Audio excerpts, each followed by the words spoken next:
Bismillahirrahmanirrahim. Assalamualaikum warahmatullahi wabarakatuh. And good morning to our lovely lecturer, Dr. Siti Fathanah Binti Hamid. So today I'm Muhammad Haziq bin Rasid, 2021-838-572 will be your presenter for the part of the introduction and the policy problem. For the introduction, the new economic policy contribute to the creation of unity in Malaysia by reducing, eliminating imbalanced social and economic situation and condition. In addition, it promotes equitable distribution so that all Malaysians may share in the advantage of the nation's prosperity, promote and enhance national integration through narrowing the economic development gap between states and between urban and rural regions, create a society in which all people enjoy a good quality of life, have social and spiritual values, and are patriotic. In addition, the NEP improve human resources development and build a disciplined and productive workforce, as well as increasing capabilities to address difficulties in industrial growth via a culture of excellence, all without sacrificing the purpose of the community reorganization. For the policy problem, we can see three here. First, the Democratic Action Party is the first to oppose Malaysian new public policy as known as DAP following gagasan-gagasan. The People Action Party PAP founded the Democratic Action Party DAP in 1966. As a new party, DAP desire MCA and gerakkan political alliance. The NEP, the NEP, a socio-economic program in Malaysia, focus on Bumi Putras to create interracial peace via economic balance. Considering the poverty and inability of certain races to compete, a fair economic distribution is vital for the establishing a cohesive nation. The NEP failed to achieve this purpose because of its colonialism-friendly execution. Last, racial polarization. The NEP aims to foster national unity by eliminating racial and regional socio-economic imbalance. NEP policies emphasize strict isolation between Bumi Putras and non-Bumi Putras. So just it from me, I pass to the Mior.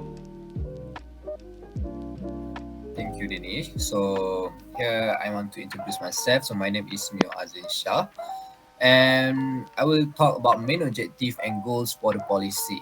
So the new economic policy key is aimed to and goals are to increase local talent over time. To begin, it must examine the educational system, such as shifting the educational method from learning to creative and critical thinking. So another goal is to reduce barriers to doing business by eliminating regulatory and listening inconsistencies, such as replacing the approved permit system with a negative list of imports and implementing a single window licensing process involving local and state government via e-government portals. Also, to lower the rate of inflation and eliminate to payment imbalance and to achieve a faster rate of economic growth while also accumulating sufficient foreign exchange reserve. So the third objective is reduce direct state intervention in the economy and diverse GLC's industry where the private sector is working well to establish an ecosystem for entrepreneurship and innovation. However, the policy principle aims and goals are to increase efficiency via healthy competition by implementing efficient and transparent government procurement process at all levels and leveling the playing field for the private sector through clear standard settings. Competition legislation can help to create a more competitive environment. In addition, the program aims to reskill the current workforce by improving the skills of Malaysia lowest wage employees via continuous education and training and constructing a safety net for displaced employees. Lastly, competition to improve economic efficiency to preserve local firms' interests prior to sector liberalization, strengthen the competitive environment by passing fair trade rules and enhancing competition law to address discriminatory and unfair practice and establish an equal opportunity commission. To sum up, The preceding discussion highlights the proposed NEM's primary components. The SRIs reflect the critical shift necessary to propel Malaysia has developed into developed country. However, this is a marker, not the end of the voyage back to the start. However, the road ahead is uncertain and is obvious, and Malaysia will be lost if no immediate action is taken. The NEAC's job isn't done yet. The NEAC's next role is to help in the creation and implementation of policy in support of the proposed SRIS with relevant stakeholders. But part 2 of the economic model for Malaysian study, which will be given to the government later this year, will explain the policy proposal. That's all from me. Thank you. I am Muhammad Afiq. Now I will present you the latest indication of the policy. In the context of the creation of new economic policy, the institution is 1970 as when involving the various government agencies led by the central government. One of the actors that involved is National Operation Council, or also known as Majlis Keuangan Negara. It was agency that governed the countries in lieu of the government that the objective to restore law and order. The Tun Abdul Razak was appointed director of LOC. In essence, the function of LOC was to maintain order, make sure the smooth of administration among the country, and control the state of harmonies and the people mutual trust among the country involving various resources. Other than that, the other actors that involved with integration of the NEP is National Consultative Council, who established in January 1970 that is comprehensive of various levels of society. He was acted as an advisor to the National Operation Council on matters related to the national relation and integration in Malaysia. The National Consultative Council was set up to conduct calendars for the international cooperation and national integration to cultivate national identity among the people. In addition, another actor that involved is National Unity Department that was established in 1969 that led by Nasir Muhammad Kasani Shafi, functioning as an agency to help the government mobilize and guide the people towards unity. This agency is created by National Operation Council and so discussed at zaman misuse of national unity and solve problem of multinational society. It also purposes to restore trust and confidence between the races, to study and overcome problems, to eliminate misunderstanding which arose after the body tragedy of Malaysian riots that took place on May 13, 1969. And UD also play a role in to help and organize voluntary work and helping the government at any time. That's all for me. Okay. Assalamualaikum and good morning. My name is Ahmad Fadzil bin Aminudin and my matrix number is 2021-610656. Today I would like to talk about what is the implementation of the new economic policy. So the implementation of the new economic policy began with efforts to improve the standard of living of the people first. The plan involved residents in rural and urban areas. Looking at the difficult situation of the people in this rural area, the government has implemented the development efforts of the cooperative movement in rural areas. This development effort is aimed at improving the standard of living of rural communities, especially new land discovery and agricultural equipment support. Besides that, looking at the increasingly serious poverty rate of the rural population, the opening of new land for agriculture under FELDA was implemented.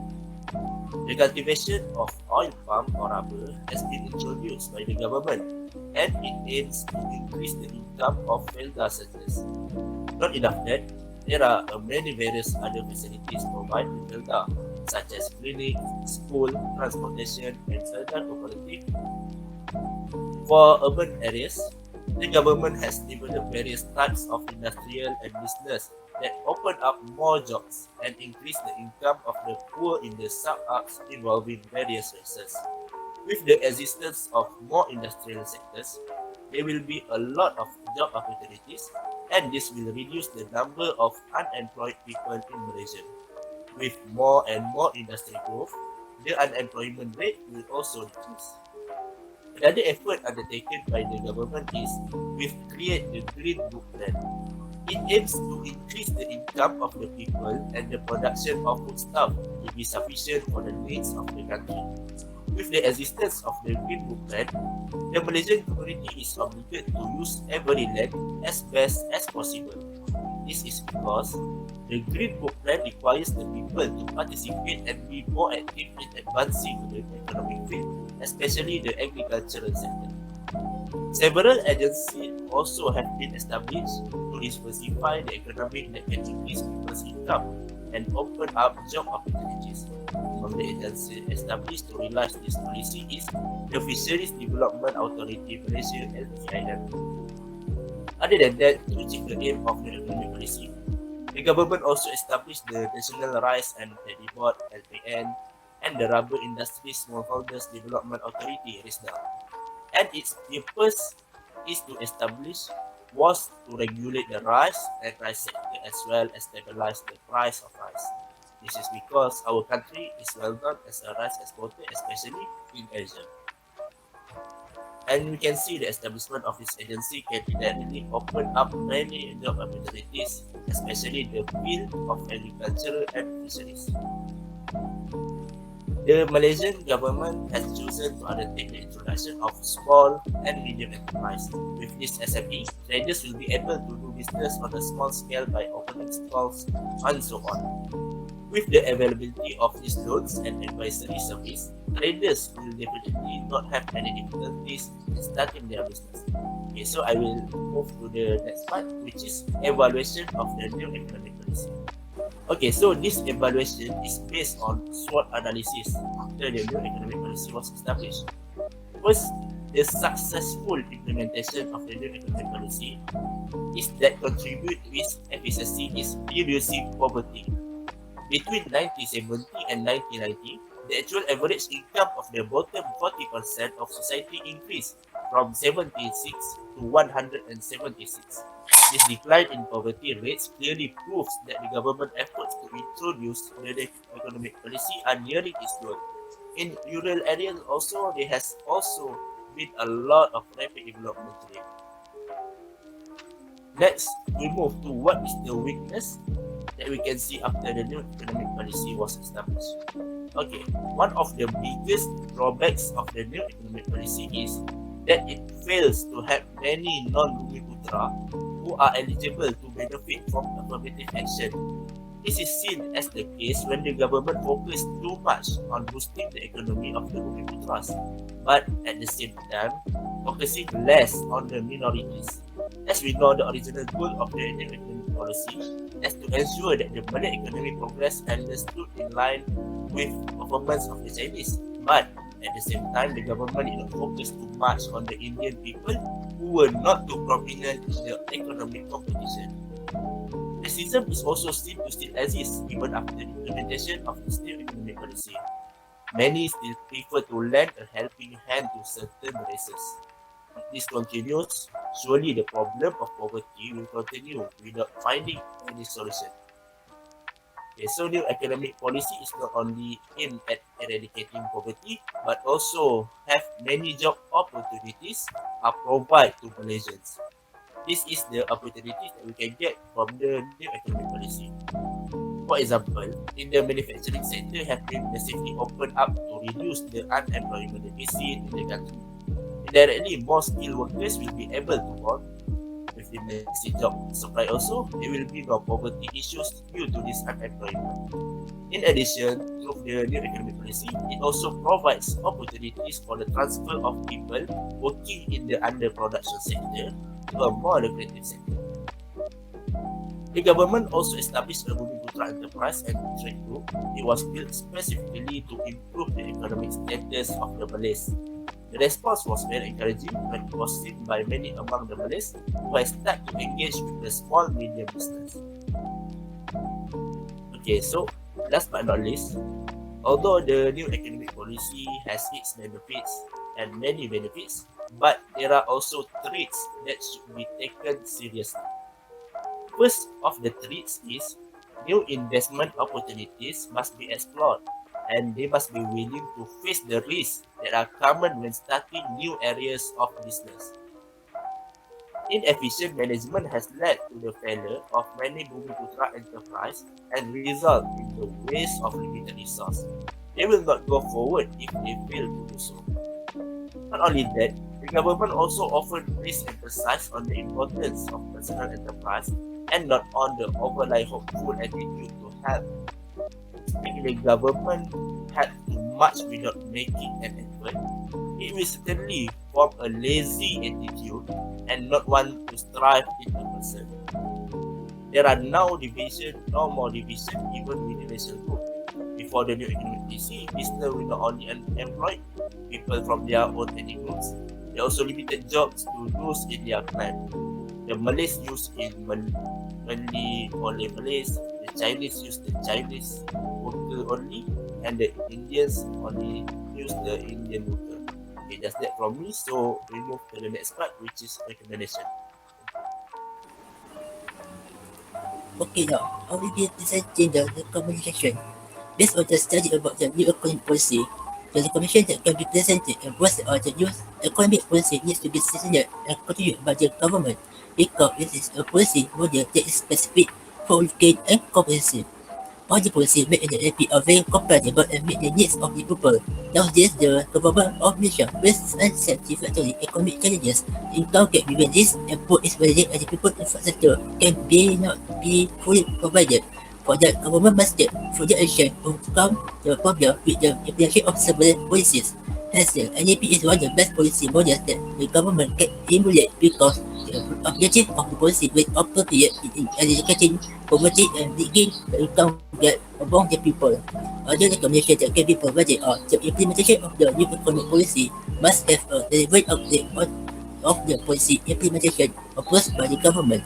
Existing policy implementation mechanism of NEP are viewed using top-down method. This process goes through a series of billing and finishing until it considered complete to be implemented. So the government needs to find a way to upgrade the existing mechanism of the policy implementation approach so that the mechanisms are relevant at all times and keep synthesis according to the environment. Thus, the government should assess all the factors that are likely to contribute to the policy reform for the better policy implementation approach. Last but not least, the government should use the NEP as a method to fight for the right and the safety of the Malays and Bumiputra so that they are not be left behind economically and socially by making some changes to the NEP so that it's more specific and competitive with the current situation of the Malays and Bumiputra. The distribution of wealth has completely changed the life of Bumiputra because of that the government needs to center the social economy of the Malays and Bumiputra so that their lives are more secure and can compete with other races that exist in Malaysia. For example, the government can take an approach by creating special quota to the Malays and Bumiputra by giving greater space in the implementation of their policy. That was for me. Now we go to the next part. So for the conclusion, so consequently, Malaysia's new economic policy or Dasar Ekonomi Baru was a socio-economic reform affirmative action plan in response to the 1699 post-election racial riots. Then Prime Minister Tun Abdul Razak launched and implemented the Malaysia NEP in 1971. So the NEP was found on a number of historical antecedents. Prior to independence, the British government provided special benefits in the majority Malays or so-called indigenous ethnic population of Malaya over non-Malays in Malaya under British colonial administration. So the two fundamental aims of the NEP were to eliminate poverty and restructure the economy such that race and ethnicity were no longer associated with economic function. In terms of poverty eradication, the official poverty rate should drop from 49% to 60% by 1990. So the NEP has failed to achieve its full potential and it has also caused or aggravated other problems, most notably racial inequity. We cannot dispute that the NEP had already introduced. Rather of seeing the NEP negatively and always criticizing its weakness, I recommend that we start by acknowledging the NEP's beneficial results and learning from its flaws. Rather of constantly criticizing the NEP, we should focus on ways to enhance it. So that's all from us. Thank you.